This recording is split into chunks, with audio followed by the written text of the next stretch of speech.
Budahaya Sukmono bersama tim Manakib Online beliau yang bekerja, Masya Allah, menjadi wasilah kita semua untuk berkhidmat di dalam Thariqah ini, menikmati perjalanan setiap kita, dan menjadi eh, apa namanya rute kita masing-masing ya untuk berkhidmat, eh, bukan sehari 2 kali sampai sehari 3 kali. Juga yang berbahagia malam ini, Bu Hajat yang mulia Ibu Hajawati dari Hong Kong. Apakah ibunya udah hadir? Ya. Online ini Ibu Hajawati bersama keluarga besar Allah memberkahi untuk berdana keluarga besar, kesehatan yang sempurna, mengangkat segala kesulitan dan cobaan dan kendala yang beliau temui, mengabulkan hajat beliau dan keluarga, baik yang berhubungan dengan dunia dan akhirat, memperlancar rezekinya, dan mengistiqomahkan selalu semakin merapat dan mendekat, menyatukan dengan kita semua dalam thariqah ini.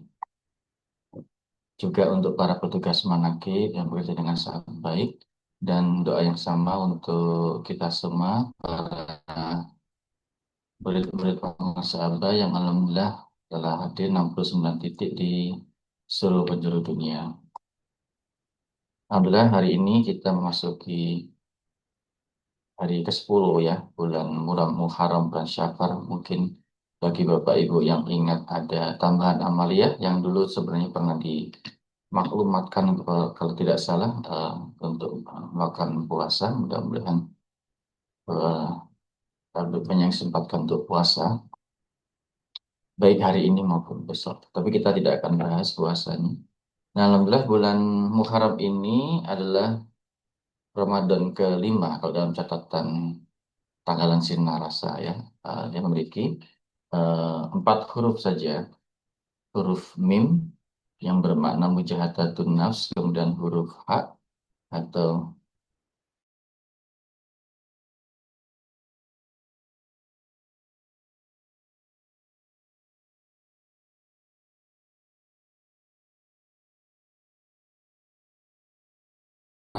Mahabatullah. Ini huruf-huruf yang semua sangat dekat, sangat sangat khas ya, identik sekali dengan thariqah kita, terutama bukan terutama ya, hampir semuanya ya, terutama yang berhubungan dengan zikir dan perjalanan mendekat kepada Allah, bermain dengan nafsu. Nah, izinkan malam ini saya sedikit menyinggung saja huruf mim yang pertama yang bermakna mujahadatun nafs ya, atau dalam artian alih bahasanya pengusaha melakukan sebagai melawan hawa nafsu.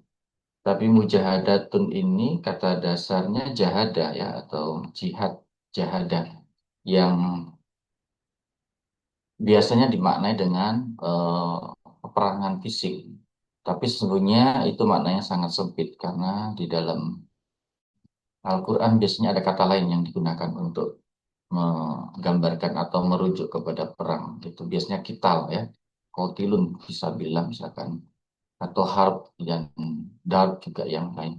Tapi ketika jihad ini atau jahadah, seperti dalam huruf mim ini, mujahadah itu artinya berjuang dengan keras, dengan sungguh-sungguh, dengan totalitas, dengan komitmen yang kuat, dengan eh, kesungguhan hati gitu ya. Apalagi ditambahkan di sini adalah mujahadatun nafs, artinya mujahadatun nafs ini memiliki bisa kita pahami dalam beberapa aspek, yaitu berjihad atau melawan nafsu kita sendiri. Arti jihadnya itu diarahkan kepada nafsu kita.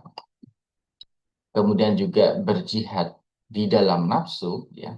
Artinya kita jihad ketika kita hadir tenggelam di dalam nafsu, dan ini juga saya kira sangat eh, pas kalau kita memahami nafsu itu adalah satu komponen dari ruh, dari spirit, dari jiwa kita. Atau juga bisa berjihad dengan nafsu gitu ya, karena dalam artian di sini nafsu tidak untuk dihilangkan atau ditumpas gitu ya, dibersihkan, tapi untuk dikendalikan atau dikenali. dan dimanfaatkan dalam tanda kutip sebagai satu proses perbaikan penyempurnaan diri. Dan ada banyak sekali bagian-bagian pengajaran di dalam jihad terhadap nafsu ini. Salah satunya saya kira yang paling terkenal atau tersohor di dalam hadis, Rasulullah SAW pernah menyampaikan kepada para sahabat persis saat beliau dan para sahabat sepulang dari perang Badar, ya, satu perang pertama yang dialami oleh para sahabat Muslim, komunitas Muslim pertama di Madinah. Itu perang yang luar biasa, dan untuk perang yang sangat dahsyat itu Rasulullah menggambarkan sebagai jihadul asghar, ya.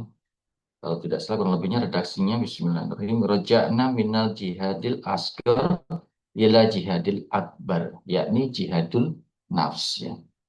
Nah, di Rasul menggambarkan bahwa proses transisi yang dialami kaum muslim waktu itu, kita telah selesai atau telah pulang dari satu jihad kecil atau jihadul asghar, yang itu dimaksud adalah perang Badar tadi itu, ya, yang perang yang sangat fundamental di dalam sejarah umat Islam.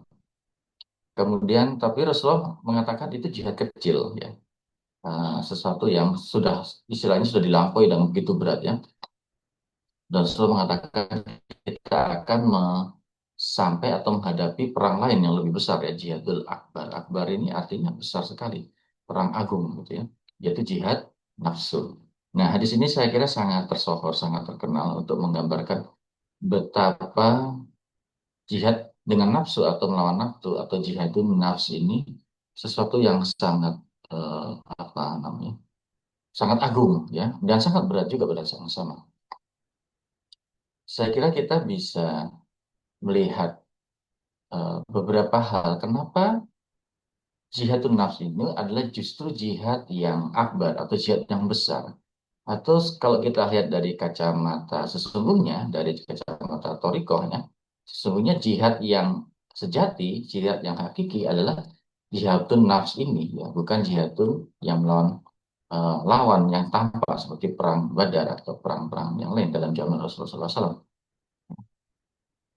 Nah, ada beberapa hal, ya. Pertama, jihadun nafs ini terfokus kepada diri kita sendiri. Jadi dalam artian kita tidak bisa mengenali, tidak nampak musuhnya, apa yang kita lawan itu tidak apa namanya, tidak nyata gitu, ya. Nyata tapi kita mungkin tidak bisa melihatnya secara langsung. Kita bisa mengenalinya, tapi butuh proses untuk itu. Bahkan untuk tahu ini lawan kita, harus kita taklukkan caranya bagaimana, itu butuh proses yang tidak mudah. Misalkan melawan amarah, melawan rasa iri dengki, melawan rasa malas, melawan sifat pelit misalkan, ya, itu sesuatu yang sudah sangat melekat dalam diri kita. Sehingga kita kadang tidak tahu kalau itu adalah sesuatu yang harus kita kenali dan kita atasi. Karena kita jalani gitu aja gitu, ya. Misalkan amarah terjadi muncul begitu aja. Dan kita kalau kita tidak hati-hati, tidak sering bercermin, kita tidak tahu kapan amarah yang kita punya itu muncul, derajatnya seperti apa, dampaknya gitu, ya, kemudian bagaimana cara mengantisipasinya. Nah, ini butuh proses, ya, atau rasa malas misalkan, ya, rasa iri atau rasa lebih baik dari yang lain, ego. Nah, ini juga ada begitu banyak.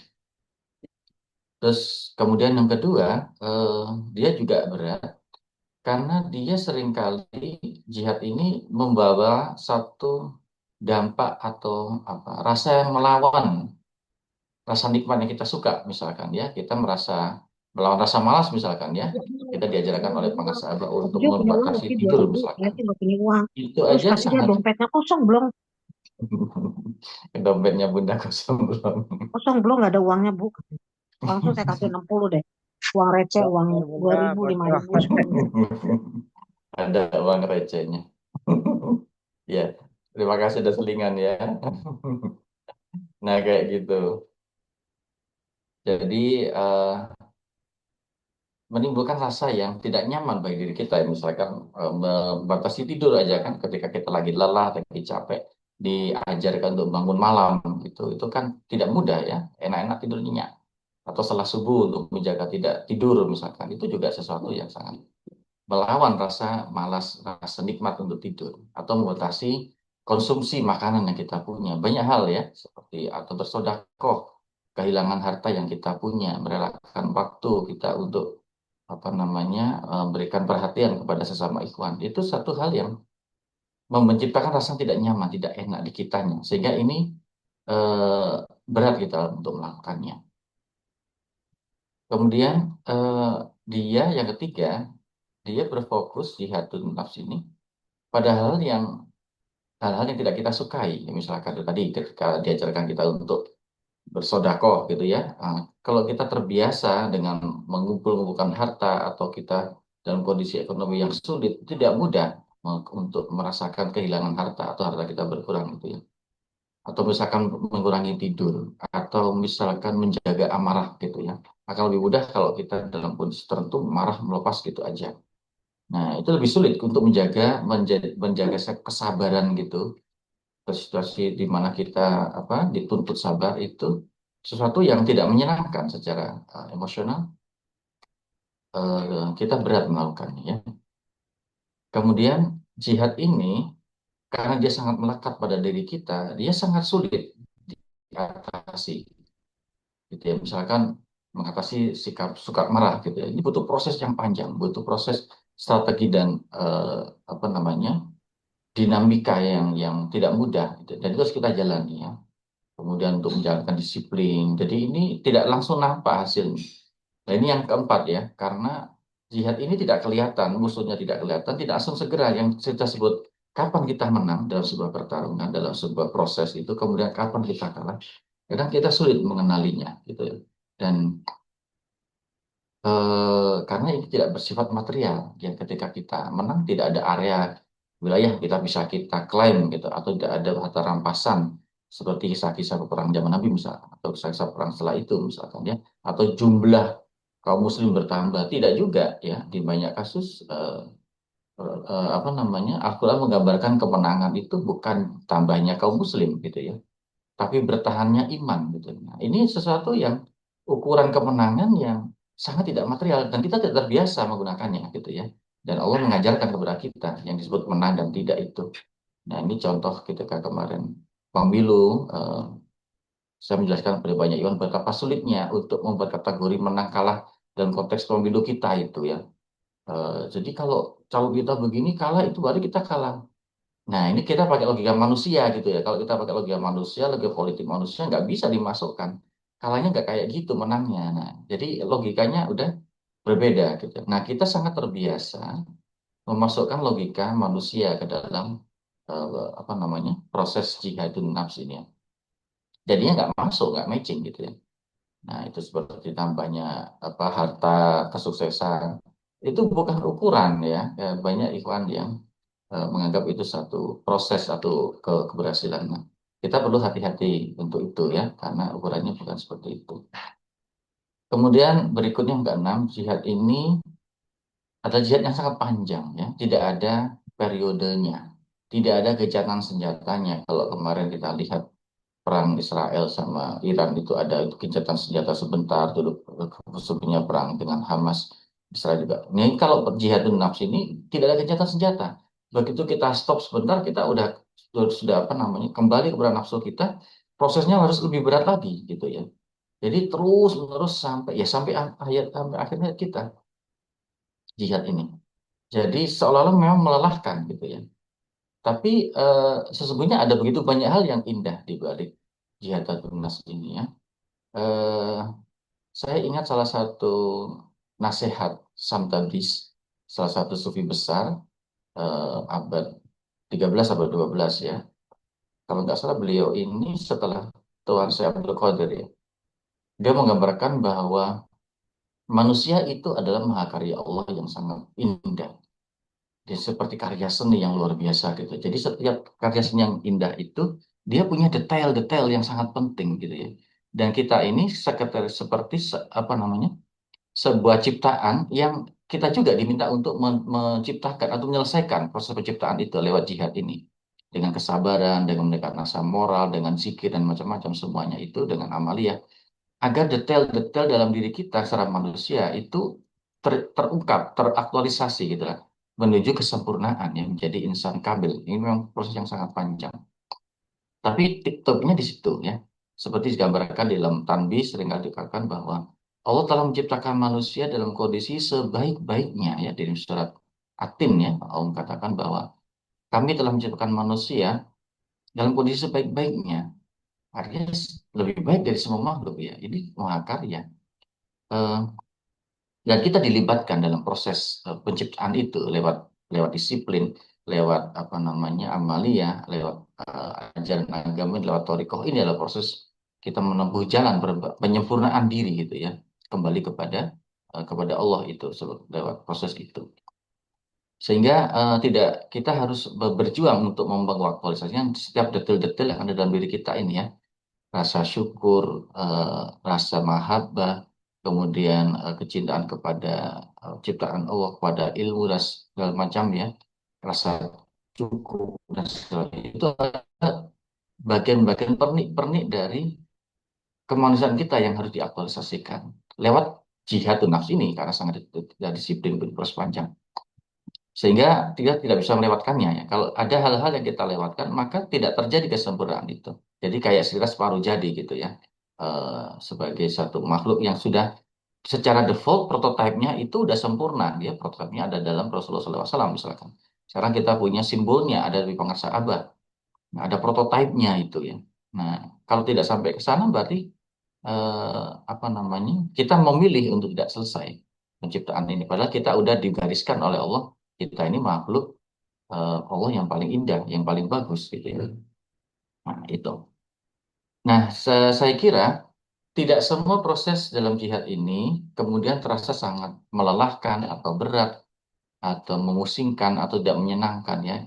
Saya sangat yakin Bapak Ibu semua di Iman Awad kita semua para murid-murid Pangarsa Abah ini telah melampaui titik atau fase di mana mujahadatun nafs itu terasa nikmat, terasa indah ya.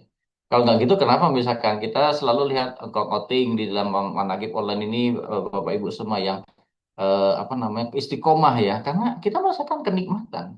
Sekedar ketemu online gitu aja, sebentar ini 2 jam gitu ya. Kalau nggak ketemu sehari, rasanya kangen. Ini kan simple ya, kita amalia. Kalau orang lain melihatnya kok berat gitu. Kalau kita menjalankan ada rasa nikmatnya, ada rasa yang apa namanya, yang kita ingin merindukan selalu dan ada rasa indah dalam proses itu kan kita tidak sulit menjelaskan. Dan itu juga yang diajarkan oleh pengasabah ya. Pengasabah merubah lagunya Ebit itu, perjalanan ini terasa sangat menyedihkan gitu ya. Jadi saya nggak bisa nyanyi kayak Kiai Samsul yang suaranya indah ya. Tapi oleh pengacara dirubah ya, perjalanan ini terasa sangat menyenangkan gitu. Jadi bujahatun nafs ini adalah proses yang sesungguhnya sangat indah, sangat menyenangkan. Dan saya yakin kita semua ada dalam proses itu ya. Kenapa kalau enggak kita sudah tidak akan bertahan di sini, tidak akan istiqomah. Istiqomah itu kita rasakan, kita jalani karena kita merasa nikmat. Kita ada sesuatu yang bermakna sekali dalam diri kita, membuat kita itu ketagihan ya, selalu ingin mencari, ingin menambah, ingin memperbaiki diri. Dan ini artinya eh, pendisiplinan diri yang disebut mujahidun nafs ini adalah proses yang sebenarnya sangat indah ya, seperti kita menciptakan diri kita sendiri dan kita diajarkan oleh pengasah bagaimana untuk menyelesaikan mahakarya Allah ini. Dan ini mana aktornya kita juga ya, dengan begitu banyak petunjuk di jalan-jalan ini, dan utamanya adalah dengan zikir, dengan ingat Allah, dengan banyak dan instrumen-instrumen amalia semuanya. Dan ini tidak bisa kita lakukan sendiri ya, artinya kita bukan pelaku utama, bagaimanapun juga semuanya adalah kembali kepada ridha Allah, kembali kepada kudrah Allah, kepada kekuasaan dan kepada izin Allah. Makanya di dalam doa kita sebelum zikir selalu ilahi anta maksudi gitu kan. Niat itu sudah sangat adalah kunci di mana proses kita yang kita jalani, di mana kita menyerahkan, mengorientasikan semua proses itu hanya kepada Allah. Kalau itu tidak ada, maka karya ini tidak akan terjadi. Tidak akan terjadi proses kenikmatan. Lalu mungkin nikmatnya juga sebentar juga ya, dan sangat apa namanya palsu gitu ya. Kalau tidak ada niat yang lurus ilahi anta maksudnya. Baik, saya kira begitu. Mudah-mudahan bermanfaat. Semoga Allah memberkahi semuanya segalanya selamanya. Bi karomati mangsa abawas al-fatihah. Alhamdulillah. Bismillahirrahmanirrahim. Alhamdulillahirabbil alamin. Arrahmanirrahim. Iya karena berdua iya karena nasta'in shiratal mustaqim shiratal ladzina. Kurang lebihnya mohon maaf. Assalamualaikum warahmatullahi wabarakatuh.